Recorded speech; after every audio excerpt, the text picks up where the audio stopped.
Impact, temple aux 5000 vœux, un foisonnement d'œuvres monumentales et poétiques investissent le Havre. De leur conception à leur implantation dans l'espace public, nous avons suivi les principales étapes clés. Pour devenir réalité certaine de ces installations contemporaines sont passées à l'échelle industrielle, les 500 ans du Havre ou l'histoire d'une démesure. Une œuvre artistique, cela démarre toujours par une idée, se poursuit parfois par une esquisse. Vincent Ganivet, lui, a l'air de s'appuyer sur des maquettes. Mais en fait, non. Je fais toujours les maquettes après coup. Je commence toujours par faire les œuvres taille réelle. D'abord parce que c'est le défi qui m'intéresse, puis c'est aussi le meilleur moyen de vérifier que mon système fonctionne. Le plasticien travaille sur le concept des arches depuis 10 ans. En briques, en parpaing, plus ou moins complexes, plus ou moins volumineuses, mais c'est la première fois que son matériau de base est un équivalent 20 pieds, bref, un conteneur, mais un vrai, pas un jouet.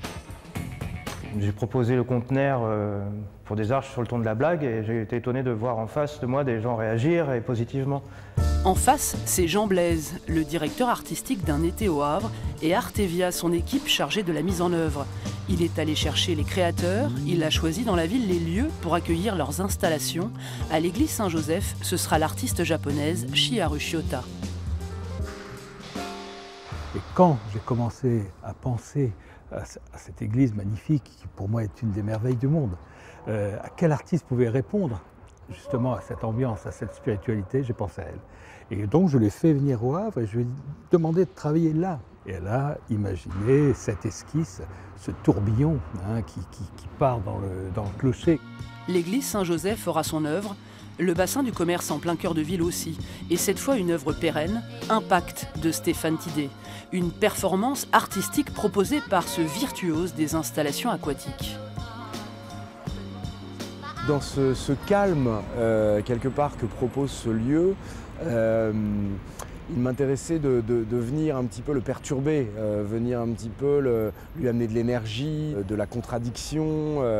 Ce sera les forces de l'eau qui feront que le dessin sera mouvant. Du bassin du commerce au bassin de la Barre, il n'y a que quelques pas. Et c'est ici, au pied du jardin japonais, à l'ambiance si particulière, que la compagnie La Bazooka a imaginé le temple aux 5000 vœux.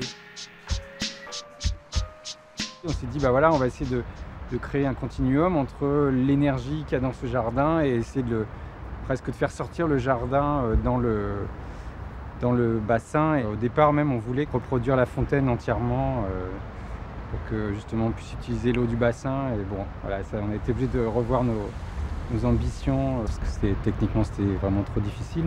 L'ingéniosité face aux contraintes techniques, l'adaptation au terrain et parfois à ses aléas, le temps qui s'accélère pour être prêt le jour J.